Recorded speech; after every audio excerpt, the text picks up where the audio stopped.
Olá a todos, sejam todos bem-vindos.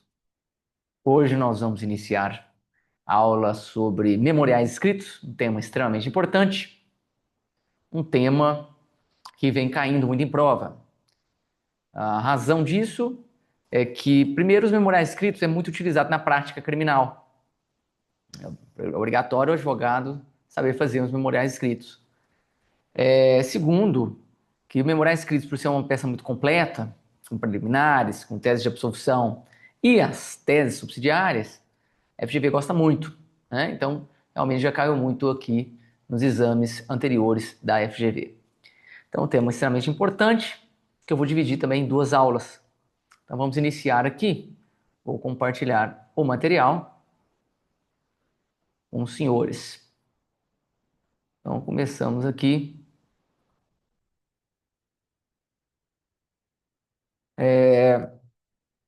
Primeiro, é a identificação dos memoriais escritos, né? Pessoal, memoriais escritos, a localização dele, a gente sabe que se a gente errar a peça é zero, né? Então, aqui a localização é sempre fazer a linha do tempo, né? Lá na prova, no rascunho. Na linha do tempo, você coloca o fato, né? Se teve inquérito policial, se teve procedimento investigatório criminal pela MP, que é o PIC, se teve oferecimento da denúncia, recebeu a denúncia, né? Tudo isso vai falar, o oferecimento da denúncia. Mesmo que ele não fale no recebimento da denúncia, você já fala que já houve audiência de instrução, pressupõe que houve o recebimento da denúncia, né? Então tem aqui, é citado no problema que teve audiência de instrução, né? E aí chama atenção que quando ele fala da audiência de instrução, possivelmente ele vai falar do interrogatório do réu e se o réu confessou ou não a prática do crime. Isso é importante porque já é um atenuante, né?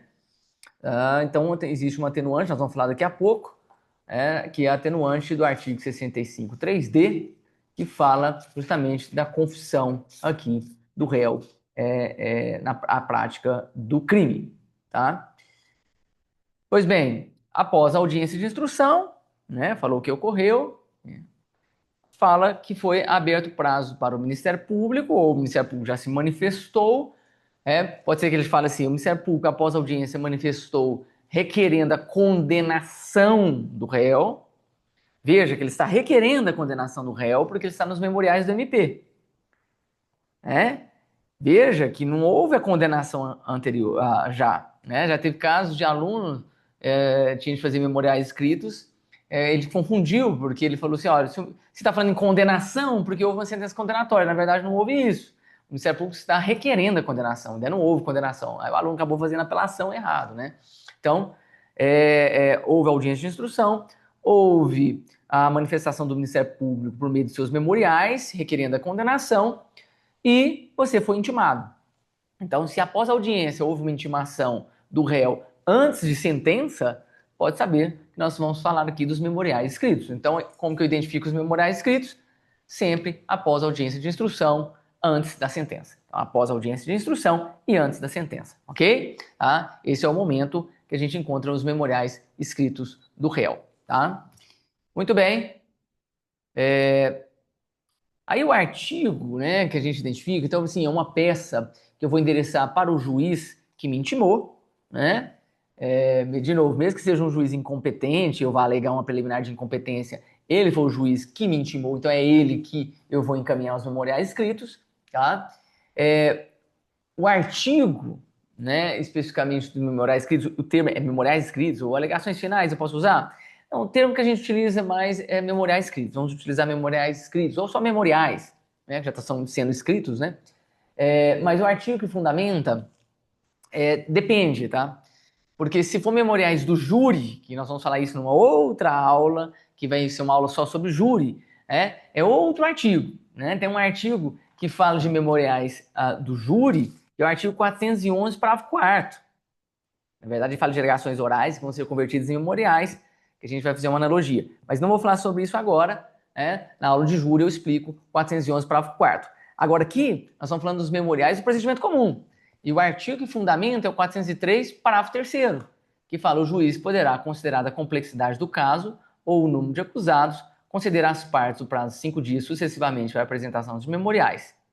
Nesse caso, terá o prazo de 10 dias para proferir a sentença. Então, o fundamento legal aqui dos memoriais é artigo 403, parágrafo 3º. Ah, eu já vi numa peça que colocaram o artigo 404, né? O que diz esse artigo 404? Tem que colocar ou não? Em que situações? Né? O 404, ele fala assim, ó. Ordenado diligência considerada imprescindível, de ofício a requerimento da parte, a audiência será concluída sem as alegações finais. Então, está falando que se de repente, dentro da audiência, foi dito algo em que é necessário que haja uma perícia, que haja alguma diligência, e uma vez que o juiz defere essa diligência, claro que não vai ter agora os memoriais, vamos esperar a realização desta diligência, dessa perícia. Somente ao depois dessa perícia que a gente vai pensar em memoriais. E aí o 404, parágrafo único, fala, realizada essa perícia, realizada essa diligência, em seguida a diligência determinada, as partes apresentarão no prazo de 5 dias sucessivamente, prazo sucessivo de 5 dias, suas alegações finais, por memorial, e no prazo de 10 dias o juiz proferirá a sentença. Então veja que aqui é um artigo que fundamentaria os memoriais, caso fale que tenha ocorrido uma diligência, um pedido de diligência, e aí após essa diligência, você foi intimado a apresentar os memoriais. Aí o 404, parágrafo único, ele está bem exato, mas caiu uma vez na prova da FGV, eles aceitaram de forma alternativa ou 404, parágrafo único, ou 403, parágrafo 3º. Então veja que o 403, parágrafo 3º, ele encaixa em todas as situações, que é o artigo de memoriais, tá? Então, a dica que eu dou para vocês teve diligência, pediu diligência, coloca 403, parágrafo 3º, e o 404, parágrafo único. Não falou nada de diligências, só apenas o 403, parágrafo 3º, tá? Ok? Certo? Muito bem. Tempestivamente, lembra que nós temos que falar que vem tempestivamente, no prazo de 5 dias. Então, o prazo dos memoriais, prazo de 5 dias. A contagem do prazo é aquela que a gente já trabalhou, em que você exclui o primeiro dia e inclui o último, nunca podendo iniciar nem terminar em sábado, domingo ou feriado. Ok? Muito bem. Então, inicia ali a peça, correto? Aí nós temos algumas coisas para a gente poder trabalhar. Vem a parte dos fatos, na peça aqui, que eu já falei para você que a parte dos fatos eles colocam 2, 3 linhas, põe, ele foi denunciado por supostamente ter praticado crime tal. Apenas por isso, não é para explicar nada na parte dos fatos. Aí na parte do direito, nós temos a possibilidade de preliminares. O que são essas preliminares? É aquilo que eu já expliquei na aula de resposta à acusação por escrito. Preliminares podem envolver o quê? Preliminares podem envolver qualquer tipo de nulidade. Então, qualquer tipo de nulidade do artigo 564, você pode encontrar aqui uma preliminar. Essas nulidades, o 564 chama atenção do 564, inciso 4º, que o 564, inciso 4º, fala em omissão de formalidade que constitui o elemento essencial do ato, quer dizer, algo que pode ocorrer em diversas situações, uma omissão de formalidade, tá? De novo, também, nem toda peça tem preliminar? Não necessariamente, tá? Mas vamos tentar encontrar algum defeito processual, principalmente se teve audiência, né? A audiência é um ancro de nulidades, na prática é assim, tá? E também a Câmara FGV também explorando um pouco a respeito disso. Desconfie de tudo que você acha estranho na peça, tá?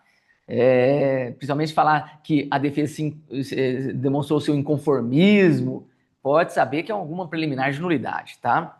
Bom, então nós temos essas nulidades, nós temos...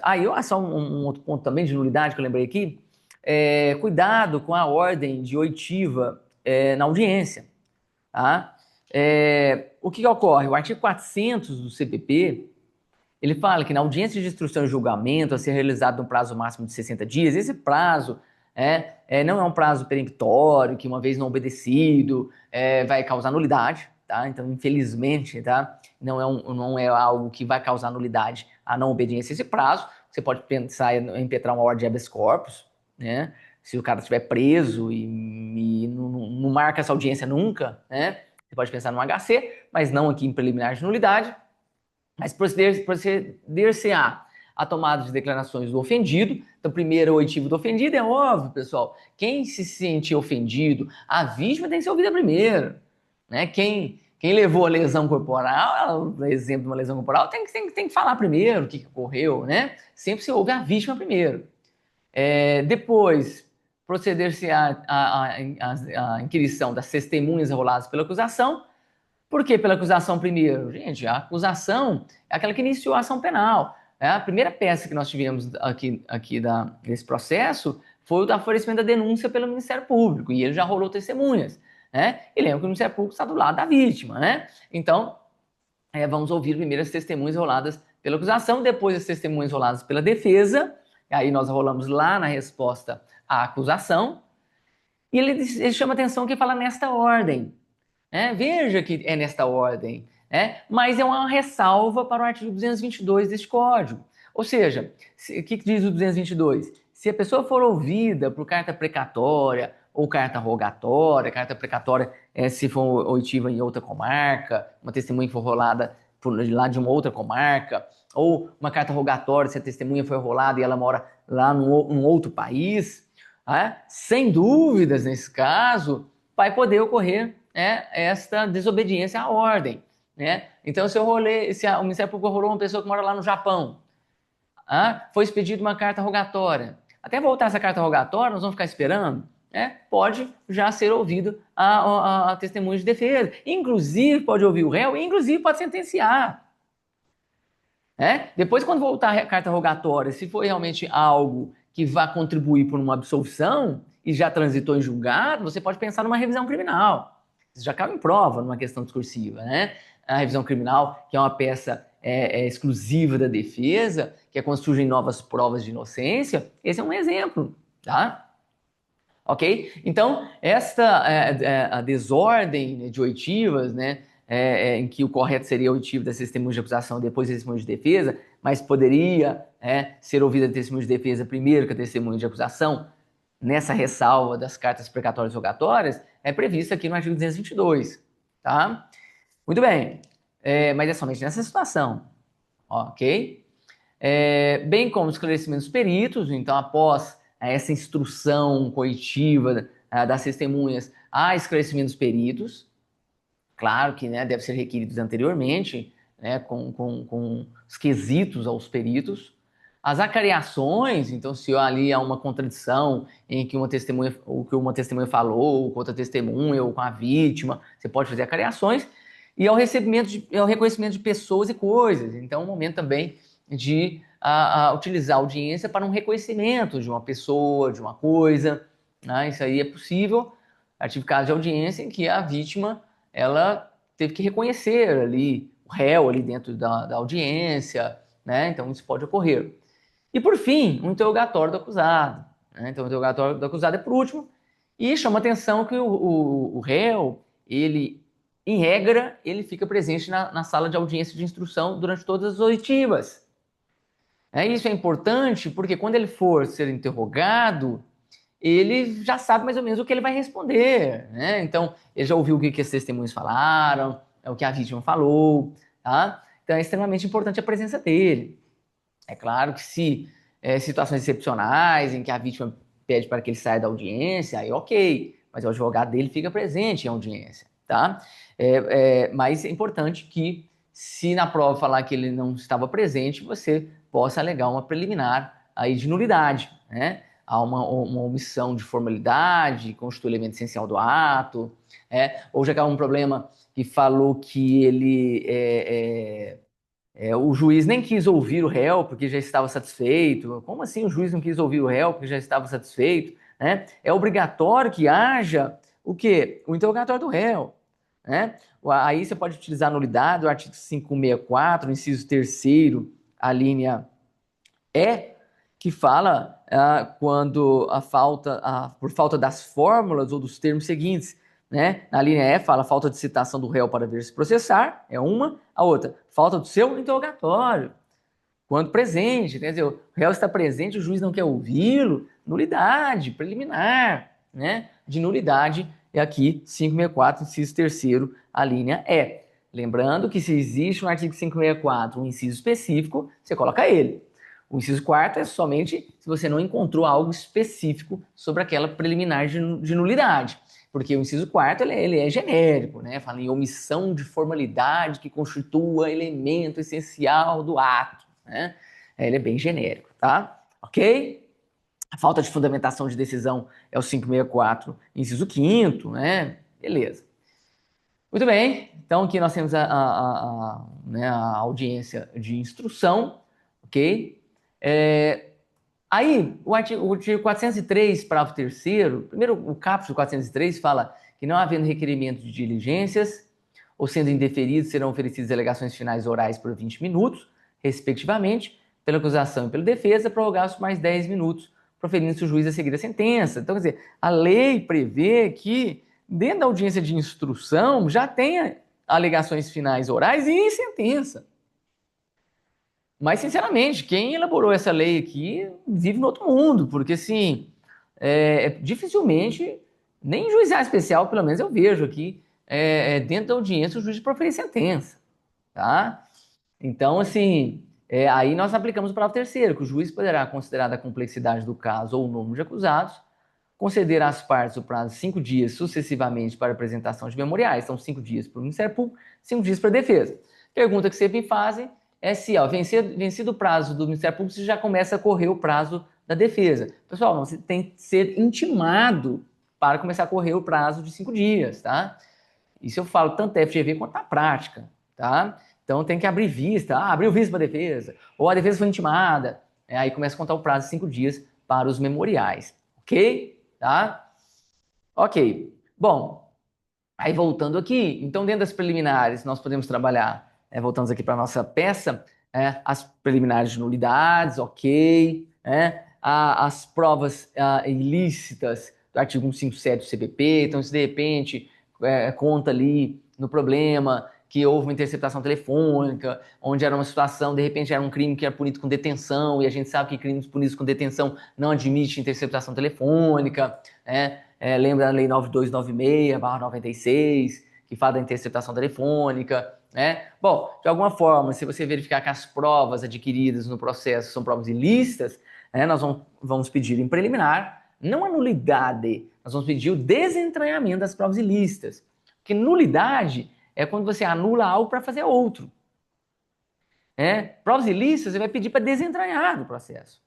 E desentranhando uma prova ilícita, pode ser que faltam provas para uma condenação. Aí você pensa já numa absolvição. Quer dizer, veja como o desentranhamento das provas ilícitas podem levar a uma absolvição, E que também, como preliminares, nós podemos colocar as causas extintivas de punibilidade, do artigo 107 do Código Penal, que tem um rol exemplificativo, mas que é fácil identificar essas causas, são fáceis de identificar porque vem escrito, extingue-se a punibilidade quando? Você pode encontrar isso numa lei extravagante, extingue-se a punibilidade quando, É uma causa extintiva de punibilidade. Veja que extinção de punibilidade não gera absolvição.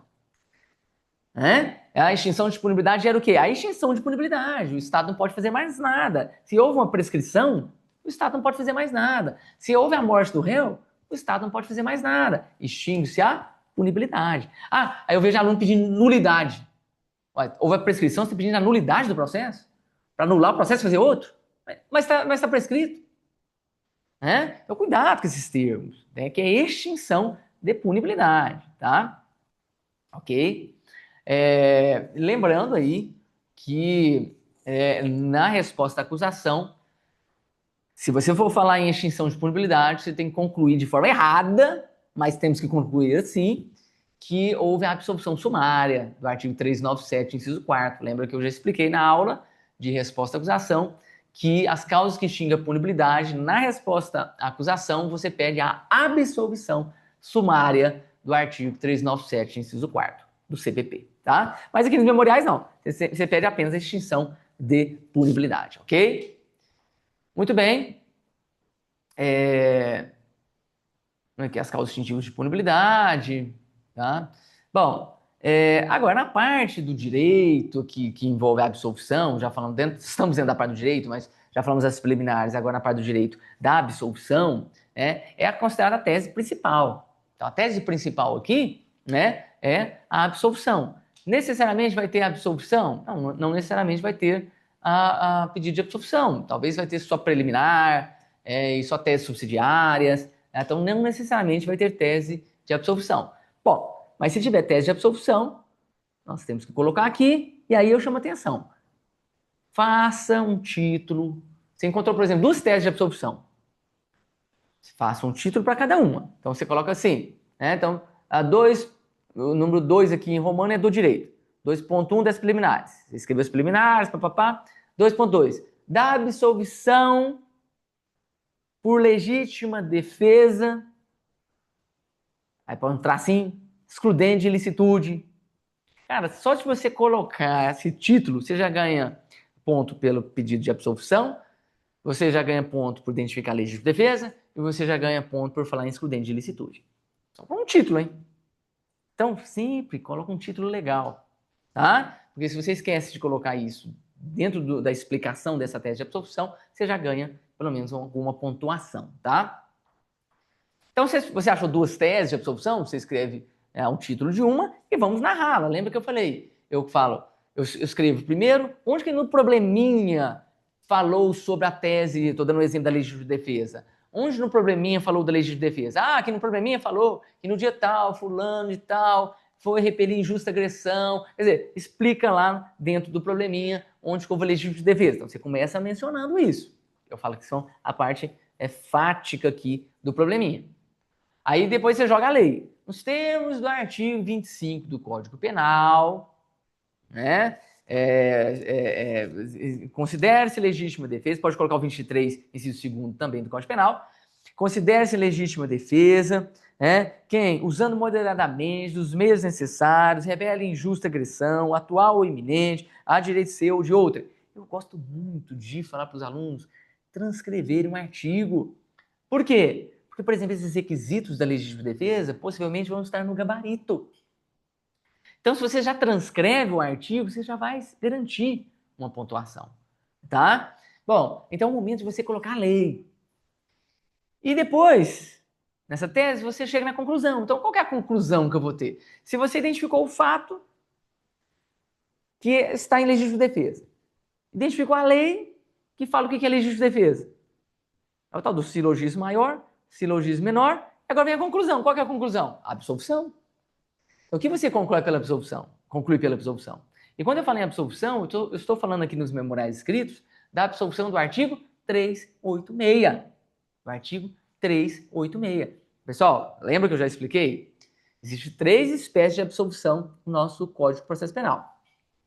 Existe a absolvição do artigo 397, que ele é específico de quê? De resposta à acusação. 397, sempre resposta à acusação, chamada de absolvição sumária. Então, artigo 397 do Código de Processo Penal é a absolvição sumária utilizada na resposta à acusação por escrito. Qualquer resposta à acusação por escrito. Pode ser de júri, pode ser procedimento comum, 397, resposta à acusação. 415 é uma absolvição também chamada de absolvição sumária, mas ela é específica do quê? Lá do final da primeira fase do júri, antes do plenário do júri. Então você utiliza, por exemplo, em memoriais do júri, você vai falar em absolvição sumária do 415. Recurso em sentido estrito contra a decisão de pronúncia. Então houve a pronúncia, você vai recorrer da decisão de pronúncia e vai tentar lá no tribunal reformar essa decisão que pronunciou para absolver. Eu vou pedir a absolvição sumária do 415 do CPP. Então veja que eu estou trabalhando com a absolvição sumária no final da primeira fase do tribunal do júri, antes do plenário, tá? Que é a segunda fase. E o 386, restante. 386 memoriais que nós estamos estudando, que é o memoriais de procedimento comum, apelação, revisão criminal, recurso especial, recurso extraordinário, tudo isso é o artigo 386, ok? Bom, e o artigo 386, nós temos aqui 7 incisos, tá? 7 incisos. Então nós temos aqui o inciso primeiro, ele fala aqui na absolvição quando está aprovada a inexistência do fato. Veja que o inciso primeiro está falando que você tem que pedir absolvição se tem provas, lá o probleminha vai trazer provas de que o fato não ocorreu. Então, de repente, o probleminha fala, olha, foi feita uma perícia e realmente não houve a prática de estupro nenhum, ou de repente, então assim, você tem uma prova documental, uma prova pericial, uma prova testemunhal, algo mostrando que não ocorreu crime nenhum. Essa prova tem que aparecer no probleminha, tá? É o inciso primeiro. O inciso segundo já fala em absolvição quando não há prova da existência do fato. Ó, de repente fala que houve a prática de uma lesão corporal. Muito bem. Onde está a perícia demonstrando que houve, o exame de corpo de delito demonstrando que houve a lesão corporal? Não tem. Onde que tem um anexo fotográfico? Não tem. Onde que tem uma testemunha falando que houve lesão corporal, de que realmente houve essa lesão? Não tem. Olha, como o juiz vai condenar alguém sem que haja prova da existência do fato? Então pede-se a absolvição. Veja a diferença do inciso primeiro para o inciso segundo. Ok? Então tudo isso o probleminha vai mencionar. Se houve prova ou se não houve prova da existência do fato. Vou pular o inciso terceiro. O inciso quarto e quinto é a mesma ideia, só que envolve a autoria. Então, o inciso quarto, estar provado de que o réu não concorreu para a infração penal. Olha, o réu está ali sendo acusado da prática de um crime. E aparece ali no probleminha falando que tem provas documentais de que ele estava em outro país na data do crime. Olha, foi juntado aqui o passaporte dele, em que ele estava no outro país, o hotel que ele estava em outro país. Como pode ter sido ele, o autor do crime? Né? Estou falando de autor, né, real, né, não autor intelectual do crime. Né? Como é que pode ser ele, que foi o autor da prática do crime, se ele não estava no país? Então está provado que o réu não concorreu para a infração penal, deve pedir absolvição. O inciso quinto, que é o princípio do indúbio para o réu, na dúvida a favor do réu, é não existir provas de ter o réu concorrido para a infração penal. Olha, então, ele está sendo acusado, mas assim, não tem provas que foi ele. Tem uma câmera. Mas a câmera não filmou o assalto. Então, de repente, foi um assalto, a câmera do banco estava desligada. Mas teve uma testemunha importante que falou que reconheceu ele. Teve uma importância. Tá, e onde está essa testemunha? Pois é, ela morreu. De repente, isso caiu em prova. Ela descreveu o assaltante na fase de inquérito policial, mas ela acabou morrendo e não teve como contraditar essa prova. O juiz não pode condenar alguém apenas com os elementos informativos colhidos na fase de inquérito policial. Então, quer dizer, o juiz tem que absolver. Gente, se o juiz fala assim, eu sempre falo que eu sou muito a favor do juiz robô. Porque assim, se o juiz obedecer o que está na lei, cara, é o que está na lei. O problema é que o juiz, por ser ser humano, muitas das vezes está aqui na lei e ele faz outra coisa. Mas eu quero condenar alguém. Pois é, mas não tem como condenar, não tem provas contra ele. Ok, beleza. Então, o inciso quarto e quinto fala de autoria. Agora, e o inciso terceiro e o inciso sexto? Pessoal, o inciso terceiro, desde que fala não constituir o fato de infração penal. É a mesma ideia do inciso terceiro que nós trabalhamos no artigo 397, inciso terceiro. O fato não constitui infração penal. É o fato atípico. Quando a gente fala na teoria do crime, não sei se vocês lembram da teoria do crime, a teoria do crime, que é punibilidade, é igual fato típico, mais ilicitude, mais culpabilidade. O fato típico, ele tem conduta dolosa ou culposa, nexo causal, resultado, tipicidade formal, tipicidade material. Bom, se você demonstra que não teve dolo nem culpa, essa conduta é atípica. Se você demonstra que a conduta dele não produziu resultado, não teve nexo causal, essa conduta é atípica. Se você demonstra que apesar de ele ter agido com uma conduta dolosa, o resultado não ocorreu, você pensa em tentativa, mas demonstra que jamais iria ocorrer o resultado, não havia potencialidade lesiva, porque de repente ele tentou matar alguém com uma arma sem bala, ou seja, a gente trabalha com crime impossível, em que não se pune a tentativa, artigo 17 do Código Penal. Bom, se ele quis matar alguém, agiu com dolo, apertou o gatilho, mas não tinha bala, essa tentativa de homicídio não é punida. Por quê? Não tinha potencialidade lesiva. O que o artigo 17 do Código Penal fala? Que é a absoluta impropriedade, que fala em absoluta impropriedade do objeto material, ou fala aqui também para ineficácia absoluta do meio, no caso aí é a absoluta ineficácia do meio utilizado, que é uma arma sem bala, não produz um resultado morte, que especificamente é com relação ao meio, né, utilizado. Bom, o que ele fala? Que não se pune a tentativa. Então, se não se pune a tentativa, o fato vai ser atípico. Então, em inciso terceiro, nós temos diversas situações. Crime possível. Faltou o elemento de tipicidade material. Não tem tipicidade material, não tem relevância no mundo jurídico aquela conduta. O cara furtou algo com valor muito ínfimo comparado com a vítima. Furtou um valor de 20 reais de um supermercado.